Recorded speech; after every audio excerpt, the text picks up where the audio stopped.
제약주에 대한 이야기를 드려볼게요. 파이낸셜 뉴스, 어닐 나온 뉴스, 자체 임상 발표에 널뛰는 제약 바이오주, 임상 3-1 비상 자체 결과 안전성과 유효성을 입증했다 라고 해가지고 상한가도 가고 그랬죠. 자체 결과에 의한 주가 널뛰기다 라고. 지난달에 이제 임상 3상에 대해서 결론을 내리지 못했다라고 해서 이번에 발표한 부분들이 다른 임상이고 유튜브를 통해서 결과가 발표됐다. 요즘에 제약 바이오주 보면 좀 저 같은 경우는 신뢰가 조금 안 간다라고 보고요. 제약 바이오가 지금 현재 주도주는 아니다라고 보고 이것 역시도 기술적 반등 구간에서 그렇게 보고 있어요. 금일 장 끝나고 이 금융감독원장이 신라젠 미공개 정보를 이용해서 혐의가 있다라고 적극적으로 들여다보겠다. 이게 예전부터 문제가 된 부분이에요. 단타 데이 트레이딩으로는 접근할 수 있겠지만은 홀딩하기는 조금 위험하다라고 저는 봐요.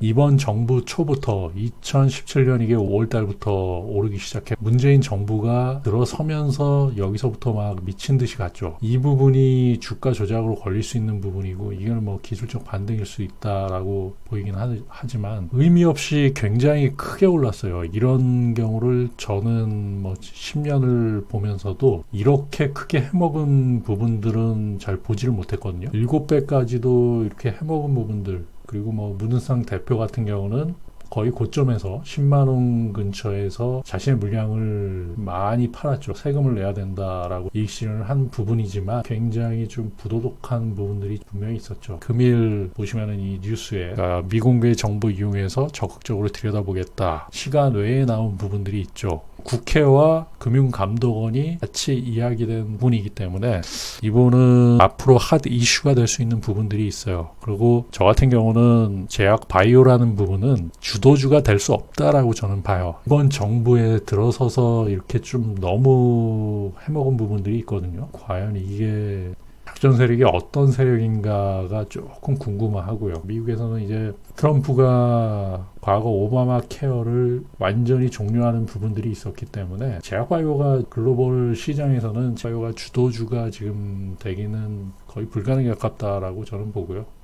국내 시장 중에서 말도 안 되는 부분들이 있었다라고 볼 수 있고요. 정부 들어서 달라진 부분이 기술 특례 상장이라는 부분들이 있어요. 기술 특례로 상장할 수 있게끔 만드는 부분들. 원래는 IPO, 기업 공개를 하기 위해서는 자격 요건이 굉장히 까다롭고 쉽지 않은데 기술 특례 상장을 통해 가지고 기업들을 많이 기술 특례 상장의 대다수가 바로 제약 바이오 기업들이었거든요. 그렇기 때문에 거기서 돈을 빼먹을 수 있는 부분들이 굉장히 많아요. 이 부분에 대한 검찰 수사라든지 굉장한 비리가 발견되지 않을까. 이 부분을 허가해주고 금융당국이 과연 여기서 자유로울 수 있을까. 조금 위험할 수 있다라고 저는 보고 있고요. 그러한 의미에서 지금 윤석현 신라젠 미공개 정보를 이용해서 이러한 혐의가 있는 부분들을 적극적으로 들여다보겠다. 금융감독원장이 이렇게 이야기를 하고 검찰에서도 일부 굉장히 큰 정보들을 가지고 있을 것이다 라고 봐요. CNBC 메인을 보시면은 이제 닥스 지수가 마이너스 1.05%가 하락하고요. 그 다음에 FTSE 0.76%, 그 다음에 가크 지수라 그래요. 프랑스 1.18%가 하락을 했고요. 지금 금일 하락한 이유는 미중 무역 협상에 대한 희망이 지금 감소되고 있다라는 부분들이에요.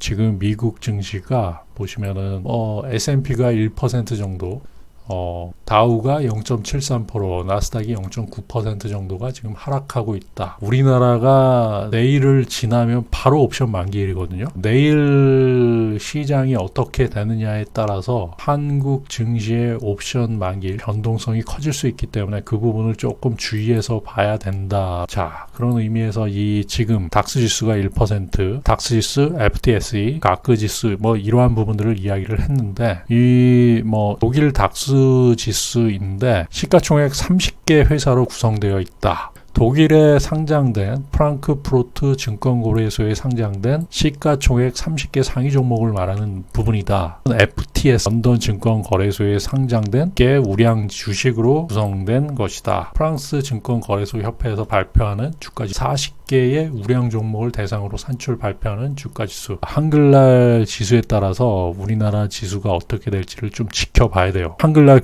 끝나고 10월 10일이 바로 옵션 만기일로 연결이 되기 때문에 굉장히 중요하죠. 시초가부터 옵션 만기일이나 외국인 같은 경우에는 이 제로섬 게임에 의한 부분들, 그리고 그날 모든 게 다 결정이 되고, 또한 큰 매물들이 왔다 갔다 할 수 있는 부분들이 있어요. 그렇기 때문에 기관 외국인 입장에서는 옵션 만기일을 무시할 수 없다 라고 보시면 됩니다. 1.21%, 코스닥이 1.31%나 상승을 했다. 연기금에 의한 부분이 조금 많이 차지했고요. 차익 프로그램과 비차익 프로그램이 지수 상승을 하고 보는데, 지금 AI 쪽을 조금 보고 있어요. 이게 5,010원까지 내려갔다가 지금 올라온 부분인데, 제 평단가는 한 5,120원 정도. 줌 인터넷 같은 경우는 1,300원 정도에 잡았다가 이게 손절하고 또다시 또 들어간 부분이 있죠. 이 AI를 계속 보고 있었어요. 세 가지, 로보로보, 줌인터넷, 링크 제네시스. 이거를 보는 이유에 대해서 말씀을 드리면, 2019년 로보월드, 로보월드라고 해가지고, 로보월드가 내일부터 열리죠. 10월 9일부터 10월 12일까지 킨텍스 1월, 2월에서 열리는 부분이 있고요. 이 부분은 이슈가 되는 거예요. 한국로봇산업협회에서 나오는 부분들이고, 이것 때문에 계속 제가 봤다라고 할 수 있어요. 2019 로보월드를 지켜보면서 이슈가 터질 수 있다라고 봤기 때문에 그 부분을 계속 테스트를 삼아서 들어갔다 나왔다 하는 부분들, 금일부터 조금 움직이는 부분들이 있었어요. 저점을 찍고 움직이는 부분들이 있었다. 종목에 대한 이야기를 조금 드려볼게요. 이 로보로보 제품으로 이야기를 드리면, 아이들 로봇 장난감들, 로봇으로 만드는 장난감, 이러한 부분들이 있고요. 그 다음에 블록 교실, 로봇 키트, 이러한 부분들이 있다. 융합 과학 제품, 중고딩 코딩 제품, 단순한 장난감이 아니라 창의력 교육적인 제품으로 지금 나와 있는 부분. AI가 움직인다라고 하면 로보가 굉장히 많이 움직일 수 있다. 링크 제네시스, 스마트 팩토리, 테스팅 RPA, 그 다음에 인공지능 이렇게 나와 있는데, 초음파 카메라가 신규 업데이트 되었다. 그러면은 초음파 카메라라는 제품이 있고, 그것은 많이 들어보셨을 것으로 보고요. 이게 포털 사이트죠. 줌닷컴의 포털 사이트이면서 빅데이터를 활용한, 어떻게 보면 네이버하고 비슷한 부분들, 겹치는 부분들이 있는데, 이 시총이 굉장히 작고 미래 성장성이 있고 투자 가치가 있기 때문에 손정희 씨가 우리나라에 오면서 좀 이슈가 되었던 종목이다. 빅데이터를 바탕으로 한 인공지능과 관련된 부분이 있기 때문에 그러니까 한글날 미국 지수가 변동성이 어떻게 되는지를 조금 지켜봐야 되는데, 그것과 별로 상관없는 종목이다 라고 해서 제가 보는 부분들이고요. 현재로는 AI 쪽을 조금 보고 있다. 그 이유는 뭐냐면, 이 로보월드를 보고 로보나 줌인터넷, 링크 제네시스가 움직일 수 있겠구나 라는 부분들, 외국인들이 개인들 거를 매집을 많이 했죠. 줌인터넷 그리고 링크 제네시스 다 비슷하죠. 누르면서 베팅을 했다라고 보시면 되고요. 시장은 이제 만기일이 있기 때문에 과연 옵션 만기일에 10월에 변동성이 터질 것인가.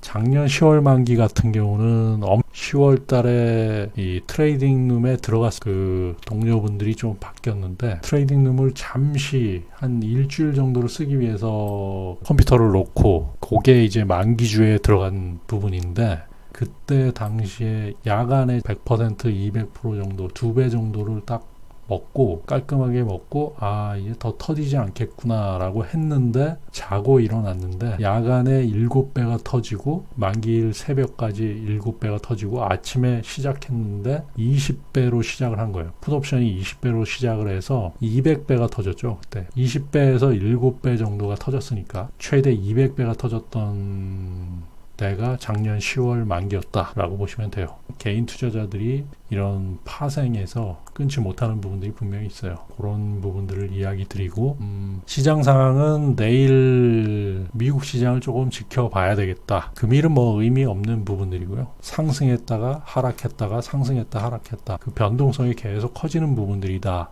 이러다가 한쪽으로 쏠리는 부분들이 나타났을 때, 그 폭이 굉장히 커졌을 때, 그러면은 만약에 그것이 약세장으로 진행이 된다라고 하면, 그게 바로 거기서부터 이제 약세장이 시작되는 부분들일 수 있기 때문에, 그러니까 그 부분을 누가 어떤 이슈를 가지고 터뜨리느냐, 현재 상황이 계속 연장되느냐, 이런 것을 보는 게 굉장히 중요하다라고 저는 봅니다.